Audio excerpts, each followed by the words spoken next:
In the top right hand side of the map, we have SneakyDragon playing as Vesper versus Saikoya, who's playing Valder. And this is in Memoriam.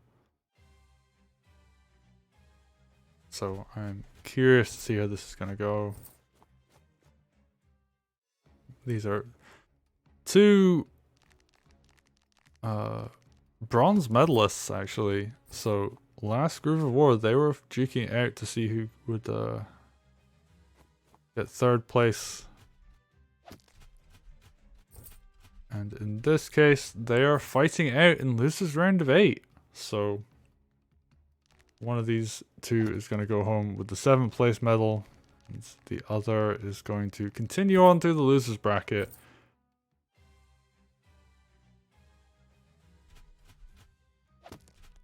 So what are we seeing here? SneakyDragon walks back and heals, so we're not seeing anything too outrageous. They're both building knights, they're both healing their commander off this village using the sword. Generally speaking, mostly mirroring each other. And wow. Whoa. That is not something you see every day. Saikoya is being aggressive with Valder. Wants to get Groove one turn early. And is willing to take a ton of damage for it. But this also means this village is going to have an extra turn to gain health. And actually possibly an extra 2 turns if he spawns a sword with Valder. And that is what he is going to do. And Valder just going to spawn a sword and probably walk back and get a full heal off the village. And this means lots of extra early gold for Saikoya. So it could very well, you know, be seeing bigger units come out sooner. But SneakyDragon, while all of this is going on, they're going to put on a lot of pressure with their much higher health commander. Ooh, good knight crit. And now Saikoya really taking advantage of the fact that they were able to delay that heal, which means that they've got 2 knights out on the field. Like, Valder being able to like fight it out with that sword and spawn an extra sword a little bit earlier than you would normally see. It means that, yeah, this push is looking scary from Saikoya, but there is a dragon now, and that is going to slow things down a little bit. Saikoya does have a balloon mage though. So, and a witch. Oh, interesting. Okay, so this mage probably going to go up to this left-hand side. Yep, covers the possibility of the dragon coming forwards. And even has, you know, like the balloon to help wall. There's no anti-air on Sneaky's side. And this is scary. Like, I don't really know what Sneaky can do in this position. Like, I guess try and fight it out. But it's a mage covering, so this dragon actually can't do anything. All it does is threaten. And SneakyDragon, I mean, they're doing what they can.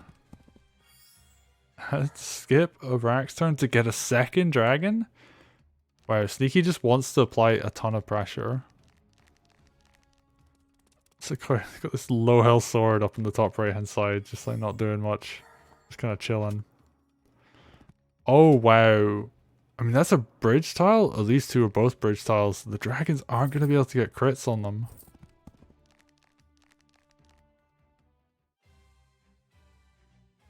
And Saikoya playing a very dangerous game. There's still 2 dragons. Like, dragons are scary. And Vesper is actually pretty close to having Groove, so...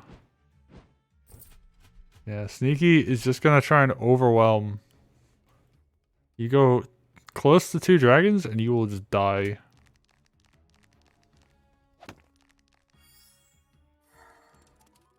Alright, what do we got here?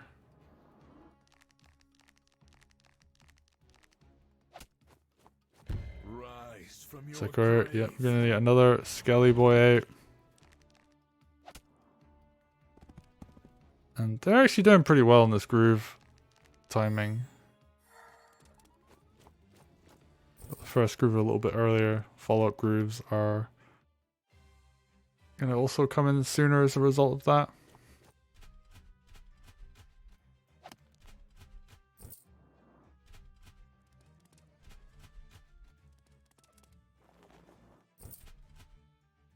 Alright, yeah, and these two dragons are just gonna keep sitting back and walling. Vesper is protecting. Oh, and here's the real strength. Vesper, as soon as she gets groove, she's gonna be able to throw two dragons into Saikoya.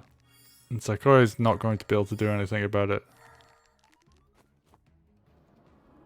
And Saikoya is just like, yep, I'm just gonna move to the other side of the map. And Sneaky, I actually really like this dragon plan. Because, yeah, it's just going to allow them two extremely strong attacks in one turn. And the threat of it existing also means that Saikoya has to respect it, which means Sneaky's just going to constantly be able to make gains every turn. Just from like the threat of Vesper Groove existing. Ooh, this switch is looking a bit out of place, but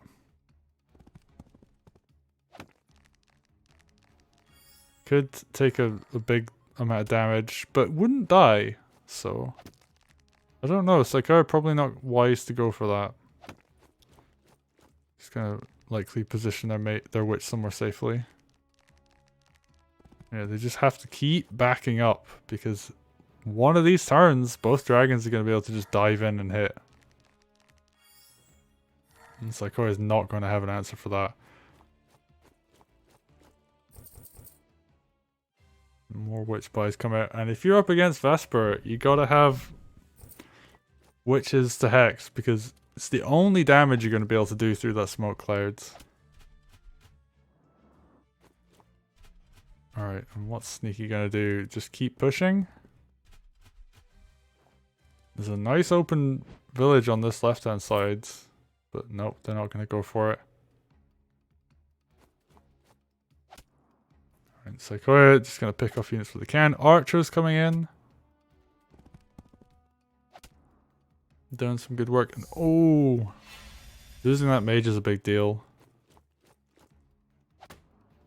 Saikoya able to get a nice hex off of there. And potentially going to force Vesper to use clouds. Before Vesper wants to use clouds. Right, and just, you know, spear slowly moving forward in the back. Honestly, Saikoya's army is looking really scary at this point. There's so much buffer. Like, so many swords. So much, like, cheap filler units like dogs and spears. And Sneaky... looking like they have a very small-scale specialized army. And dragons are going to get a little bit of work done. You know, the anti-air is slightly out of position, but... I don't know, holding this groove allowed Sneaky to apply pressure, but... just kind of stepped forward a little bit too far and Saikoya was able to just overwhelm. Saikoya is just constantly knocking down stuff. The sword up at the top is actually being really annoying by blocking like tiles where like you would normally see units get built from.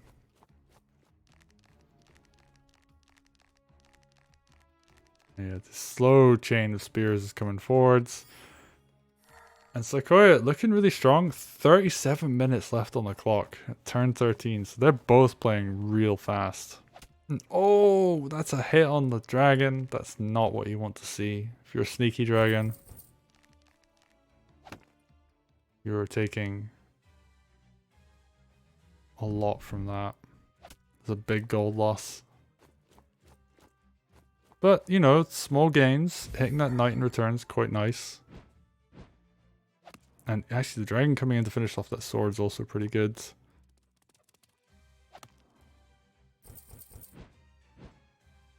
And oh, the other dragon comes in and gets the kill. And you're just gonna see this witch hit this other witch. It will die. Like the mage can just walk forward and kill it, but... and that means the dragon's up. There will be, well I was gonna say safe, but weak one goes down. And there's a nice full health dragon left. Saikoya Slowly just pushing forwards turn by turn. And Vesper hasn't used Groove. She's just been holding it this whole time. And there could have been a turn where, you know, we saw like a really overly aggressive dragon attack followed by smoke cloud coming down. But Sneaky just wanted to save it, bank it up for one reason or another, and it's really not working out. Saikoya just has so much army. And there we're just going to see more and more stuff go down. But it's not enough. Sneaky is not killing enough. And Saikoya just has so much army at this point. Like, Valder's probably going to build Groove again pretty soon. And you know, like, Sneaky's making some small gains over on the right hand side, but Saikoya has so much stuff. Oh, the balloon goes down. That's not what you want to see ever. Dog crit follows up. Damn. And Saikoya maybe going a little bit too over aggressive this turn, but I guess just damaging the mage means like no balloons can go down. Like even a mage crit won't kill any of these balloons. Probably have to see like archers help support that. And Saikoya just has so much balloon as well. Like so much quick reinforce. So all of these spears and all of the infantry that's struggling in like the mountain tiles near the spawn. They're struggling. Oh, the mage lives with 1% health. Things really not going Sneaky's way. Alright, and some stuff is slowly going down. Seeing a melee archer crit. Going just to finish stuff off. And Vesper still hasn't grooved. Even when things are like this dire. Just not seeing it come out.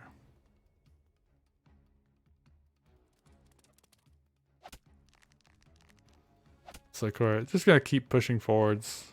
Keep doing damage. Turn by turn they're getting close to the strongholds.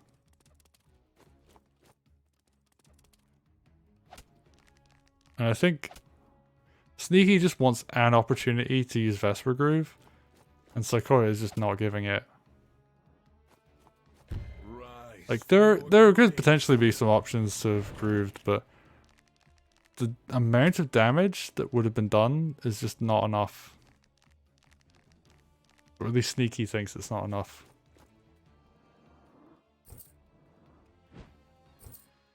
And yeah, like we even got this dragon backing up this army. And yeah, spear crits are going to start rolling in. And like infantry is not going to be enough to deal with it. Oh, even using 2 mages just to kill 1 spear is not ideal. And, oh, the weak spear lives. And yeah, I think even though this is a pretty good turn for Sneaky, getting a lot of kills, doing a lot of damage, it's not quite going to be enough. And finally, Smoke Cloud comes down. After actually a pretty good turn of damage. Like, Sneaky's just gonna throw that down, but Saikoya is so far up on the map, and oh, probably gonna see this golem go down. Yeah, it's gonna eat a spear crit and dog. Oh, but doesn't quite. Hex has to come in and finish it off. And funnily, we're just like not seeing the mage get hit either. Probably should have hexed before anything else actually hit that golem. But I guess that's the risky play when you go for something like that.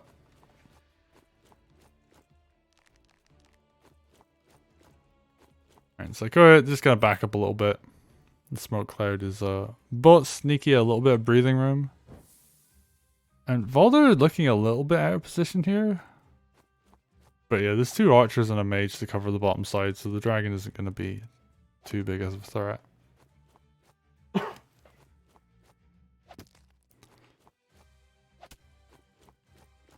And yeah, there's like no lethal potential here, so all Sneaky can do is just like go for as much damage as they can get. And they're doing decent damage. Units are going down. Like, this mage count's pretty strong. Yeah, even heals up the dragon a little bit. But I think Saikoya, especially given how much time is left on the clock, Saikoya is going to be able to win this either way. Because they will either win by playing defensively and getting like the big timer leads, or they will go for some kind of aggressive play and end the game. By my hand, rise. Yeah, we're going to see Valder build a skelly, hit this mage, you know, get some good damage. Doing that means, yeah, the balloon's a much more effective blocker. And yeah, Saikoya just gearing up to push onto the stronghold again. Sneaky, you know, they got these archers, they got these dogs. Stuff is going to go down. Mage crit onto a mage. Not every day you see that. And actually, Vesper Groove numero 2 is coming up. So we could very well see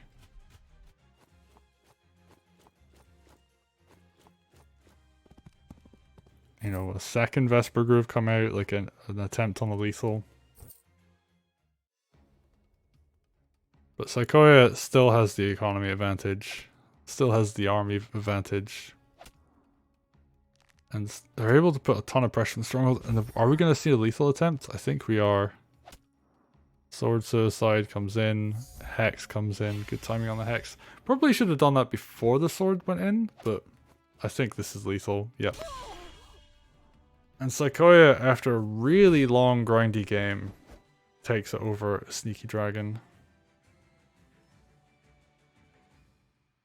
And the funny thing is, even though it says Saikoya lost more, although I guess there were 2 unit suicides at the end, because Valder was able to grind it out in a longer game, they were just able to have a bigger army count. Sneaky did actually skip builds to get, you know, dragons at certain points, so it was well played by Saikoya and nicely played by Sneaky. I think Vesper just needed to throw down Groove earlier and try and capitalize on it, because once Groove had like just been saved up for long enough, like Saikoya was constantly getting more and more Valder Grooves and like benefiting from that. So nicely played.